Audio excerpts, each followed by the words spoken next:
KGP express way के निर्माण कार्य में राष्ट्रीय राजमार्ग प्राधिकरण द्वारा किसानों की अधिग्रहण की गई जमीन की बकाया मुआवजा राशि के भुगतान को लेकर पलवल और फरीदाबाद जिले के 29 गांव के किसानों ने लामबंद होकर सरकार से लड़ाई की घोषणा की है। किसानों की इस लड़ाई में पूर्व फौजी भी उनके समर्थन में कूद पड़े हैं। किसानों का कहना है कि अगर जल्द ही सरकार ने उनकी अधिग्रहण की गई उनकी जमीन का मुआवजा राशि का भुगतान नहीं किया तो उन्हें सरकार के खिलाफ बड़ा फैसला लेने के लिए मजबूर होना पड़ेगा। 29 गांव के किसान पहले पलवल के गुर्जर भवन में एकत्रित हुए और वहां से पैदल चलकर लघु सचिवालय पहुंचे, जहां उन्होंने हरियाणा के मुख्यमंत्री के नाम जिला उपायुक्त नेहा सिंह को ज्ञापन सौंपा। उनके साथ पूर्व फौजी भी समर्थन देने के लिए पहुंचे।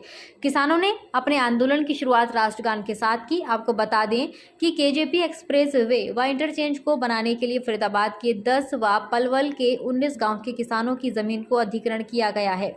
किसानों का कहना है कि जिला राजस्व अधिकारी द्वारा बड़े हुए मुआवजे को लेकर 2017 में फैसला दिया गया, जबकि राष्ट्रीय राजमार्ग प्राधिकरण द्वारा इस फैसले को मोड़ देने के लिए राजस्व अधिकारी की गणना को गलत बताकर गुमराह करने के लिए पत्र भेजा, जिसके बाद वर्ष 2019 और वर्ष 2021 में जिलाधिकारी द्वारा यह स्पष्ट कर दिया गया है कि किसानों को उनका बढ़ा हुआ मुआवजा ब्याज सहित दिया जाए।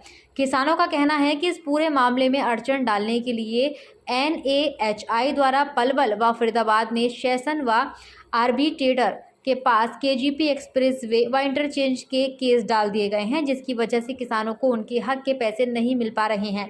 गुस्साए किसानों ने अपने हक की लड़ाई को लेकर आज शंखनाद कर दिया है और लघु सचिवालय पहुंचकर पलवल और फरीदाबाद के 29 गांव के किसानों ने हरियाणा के मुख्यमंत्री के नाम जिला उपायुक्त नेहा सिंह को ज्ञापन सौंपा। ज्ञापन के माध्यम से किसानों ने मांग की है कि NHAI अपने सभी केसों को वापस ले, ताकि कोरोना काल में आर्थिक मंदी का शिकार हुए किसान अपने हक को प्राप्त कर सके। किसानों द्वारा सौंपे गए ज्ञापन को लेकर जिला उपायुक्त नेहा सिंह ने किसानों को आश्वासन दिया है कि वह उनकी इन मांगों को आगे भेजकर जल्द से जल्द उन्हें मुआवजा दिलाने का प्रयास करेंगी। वहीं पूर्व फौजी हवलदार विनोद कुमार सोलंकी का कहना है कि यह किसानों की जायज़ मांग है, जिसे सरकार को मानना चाहिए। अगर सरकार ने किसानों की मांग को जल्द नहीं माना तो आगामी आंदोलन में बड़ी संख्या में पूर्व फौजी किसानों की इस लड़ाई में शामिल होंगे, क्योंकि भारत देश का एक नारा है, जय जवान जय किसान। किसान अपने खेतों में अन्न उगाकर देश के लोगों का पेट भरता है और उसी किसान का बेटा भी सरहद पर भारत माता की रक्षा करता है। हमारी ज़मीन 2008 में अधिकृत की गई थी ईस्टर्न पेरिफेरल एक्सप्रेसवे के लिए। केस लड़के हमारी ज़मीन के पैसे, हमारे जो मुआवजा था वो तो हमें गया मिल, लेकिन सांत्वना राशि सोल्यूशन जो 30% बनता था वो 2017 के आदेश के बावजूद बार बार कोर्ट में उलझा देते हैं हमें सरकार वाले। NHI कभी कुछ कहती है, सरकार कुछ कहती है और हम बार बार गुमराह हो रहे हैं। आज हम सब ने मिल करके इसी बात को लेकर के ये ज्ञापन दिया है और माननीय उपायुक्त महोदया ने मंगलवार के लिए NHI को बुलाया और हम सब किसानों उसमें बैठ करके आगे देखते हैं कि क्या फैसला हो सकता है। अगर किसी तरह की कोई सहमति नहीं बन पाती तो क्या रूपरेखा रहेगी? हाँ, अभी जो ना हम मंगलवार को देख लेते हैं, उसके बाद हम बड़ा फैसला लेंगे कोई, क्योंकि बजट चल रहा है तो हम फिर देखते हैं आगे, फिर बड़ा कदम उठाएंगे, उसको हम उसी दिन बताएंगे मंगलवार को। कितने गाँव के किसान आ जाए? 29 गाँवों के किसान, पलवल फरीदाबाद दोनों जगह। किस तरह का आश्वासन जिला उपायुक्त की तरफ से दिया? अच्छा आश्वासन उन्होंने दिया। उन्होंने कहा कि NHI के अधिकारियों को बुला करके आपकी एक बैठक कराएंगे, जो भी त्रुटियां हैं, जो कमियां हैं, उसको हम निकालेंगे। संतुष्ट हैं जिला उपायुक्त जी, जिला उपायुक्त के आश्वासन से संतुष्ट? हाँ, अभी आज तक हम संतुष्ट हैं। देखो, मंगलवार को अगर वो बुला के मीटिंग कराती ठीक है, अदरवाइज हमारे पास तो वही काम है, पर भारत माता की जय और वंदे मातरम। राष्ट्रगान भी गाया गया आपने? हाँ, देखिए हमारे फौजी भी है, देखिए पीछे खड़े हुए हैं तिरंगे को लेकर के। जवान और किसान तिरंगे की पूरी शान रखता है। हमारे बेटे खेत में कमाते हैं और हमारे बेटे देश को रखाते हैं। किसान और जवान दोनों एक हैं। मैं अनुरोध करता हूं सरकार से कि जो किसान, हमारे देश के किसान जो हमारे देश को चलाते हैं, हमें अन्न देते हैं, और जो किसान आज इस तरह भटक रहे हैं, पिछले 5-7 साल से सिर्फ सरकार के एक आश्वासन के लिए बैठे हैं कि सरकार इनकी मांग को सुनेगी। मेरी हाथ जोड़ के सरकार से एक प्रार्थना है कि इनकी जो मांग है उसको अनदेखा ना करें, क्योंकि किसान वो है कि जो अपने से लेके और ऊपर चाहे कितना ही बड़ा अधिकारी बैठा सही, वो सब किसान का उगाया हुआ ही अन्न खाते हैं। किसान के लिए धरती उसकी माँ है और वो माँ किसान से आज ली गई है, छीनी गई है, तो उसका उचित मुआवजा उचित राशि सरकार दे। मेरी यही सब सरकार से प्रार्थना है। नमस्कार। एक सप्ताह में किसी तरह की कोई सहमति नहीं बन पाती है अधिकारियों और किसानों के बीच, तो आगे भी जवान किसानों के साथ खड़े होंगे? अगर एक सप्ताह में सरकार की या कैसी कोई सहमति नहीं बनी तो अभी तो हम चंद ही फौजी आए थे, अगली बार हम असंख्य फौजी यहाँ पे इकट्ठे होंगे और जो किसान से भी आगे चलेंगे। मेरी अभी ज़मीन अधिग्रहित की गई है इंटरचेंज के लिए।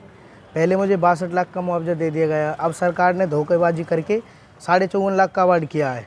ओके, 2008 में दिया था 62 का। मैंने कई बार यहाँ पे ज्ञापन भी दिया, AD साहब को, DRO साहब को भी दिया है, तो उन्होंने कोई बात नहीं बोला कि ये तो हमारी पॉलिसी है। मतलब क्या क्या लगाते हैं DRO साहब का कुछ। फिर उसके बाद DRO साहब भी चले गए, उनका कोई मसला किसी रिश्वत वगैरह में कहीं वो।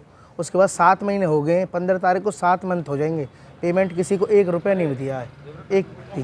बोलते अभी पोर्टल में दिक्कत है, कभी कुछ में दिक्कत है, मंडे से बोल रहे हैं पेमेंट के लिए। अब हो जाती है तो पेमेंट ठीक है, नहीं तो फिर हमको भी वहाँ पे कुछ मतलब धरना प्रदर्शन करना पड़ेगा। KGP परियोजना में 2008 और 2010 में 2 टाइम जो है ना अधिग्रहित की गई थी भूमि, और इनको फाइनल अवार्ड तो 2016-2017 में दे दिया गया है। लेकिन इन सारे 29 गाँवों के किसानों को सोल्यूशन और इंटरेस्ट की राशि नहीं पे की गई थी। तो इन्होंने Punjab and Haryana high court को अप्रोच किया, हाई कोर्ट ने जो है ना अलाउड कर दिया कि भाई इनको सोल्यूशन इंटरेस्ट इनको दिया जाए। लेकिन वो Punjab and Haryana high court ने नोडल अफसर बना दिया DRO साहब फरीदाबाद को। DRO साहब ने भी 2017 में एक विस्तृत ऑर्डर कर दिया कि भाई इन किसानों का बनता है, इनको LAC एक्ट के तहत ये पैसा दिया जाए। लेकिन 29 गाँवों के किसान 2017 से आज 2023 तक दर दर भटक रहे हैं। कभी तो उनको सेशन कोर्ट में अप्रोच कर देते हैं, कभी आर्बिट्रेशन में, कभी हाई कोर्ट, क्योंकि इन किसानों के पास इतना पैसा तो है नहीं कि भाई रोज़ नया और बड़ा अधिवक्ता कर सके। तो ये किसान प्रभावित हैं, परेशान हैं, और सरकार को ये चाहिए कि भाई इस मामले को रिजॉल्व करे बैठ के। और जिला प्रशासन से भी मैं तो अनुरोध करूंगा कि इस मामले को, इन किसानों को सहानुभूतिपूर्वक इनके किसानों के मामले को देखें और इनका निवारण कराएं, रिजॉल्व कराएं। मेरा तो ये निवेदन है।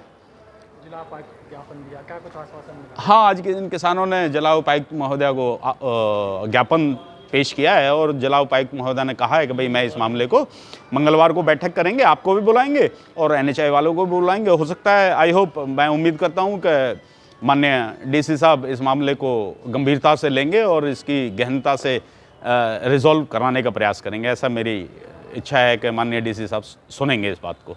जो वो कोर्ट में चैलेंज उन्होंने किया जो पेंडिंग, तो मैं हमारे सेशन जज से भी अनुरोध करूँगी कि उसका जल्दी जो है वो निपटारा करे, जल्दी फैसला करे, तभी इसमें जो है आगे बढ़ पाएंगे। और ये ज़्यादातर केस में ऐसा ही होता है कि अगर आर्बिट्रेटर ने फैसला कर दिया है तो वो उसके फेवर में ही होता है। और एक ऐसे केस मेरे पास आया भी था कि वापस आर्बिट्रेटर को उन्होंने एक के अवार्ड को रिवाइज करने के लिए आया था। तो अगर एक्ट में देखें तो अगर क्लरिकल या टाइपोग्राफिकल एरर है तो ही उसको बदला जा सकता है, वरना उसको एज इट इज़ ही रखते हैं।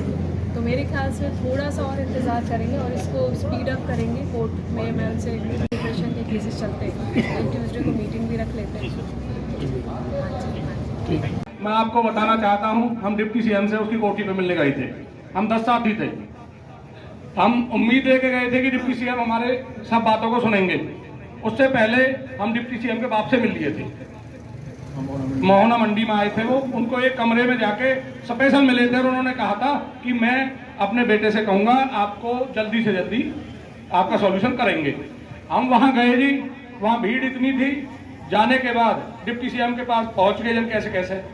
पहुँचने के बाद डिप्टी CM ने तो हमारे में देखा भी ना, एकदम मुंह फेर लिया यार मिनकी। फिर हमारे साथ एक मैनेजर साहब थे खेलना से, उन्होंने कहा यार तू जिम्मेदार को तो बेटा है और हम ताऊ देवीलाल की संग हमने संघर्ष करे हुआ, अब तुम किसानों के सामने ना देख रहे हो। और बाबा उसने नहीं सुनी, एक भी गाड़ी में बैठ के चुप चले गो। अब बताओ किसानों की कैसे साथी है सरकार, और फिर भी हम डिसिप्लिन में चल रहे हैं। कोई गलत बात नहीं कह रहे, कोई मुर्दाबाद के नारे नहीं लगा रहे, डिसिप्लिन में बात कर रहे हैं। और नहीं, आपके साथ इतनी संख्या है, ये आप रोड भी जाम कर सकते हो, सब काम करने हमें। ये किसान है, ये सबका पेट भर सकता है तो पेट खाली भी रख सकता है। अगर ये 1 साल अन्न नहीं हुआ है तो सारा देश भूखा मरेगा। और मैं इसी के साथ प्रशासन से अनुरोध करना चाहता हूं कि भैया हमारे जो सब्र की परीक्षा मत लो। आरती के साथ साथ किसान भी हूँ, दोनों चीज हूँ। और अपने आरती एसोसिएशन तरफ से आप सबको आश्वासन देता हूँ कि हम आपके साथ हैं, हम बनते हैं। जहाँ आपका पसीना गिरा तो आप सुनाएंगे। पहले भी आरती में किसान आंदोलन में पूरे तन मन धन से आपका साथ दिया और आगे भी देते रहेंगे।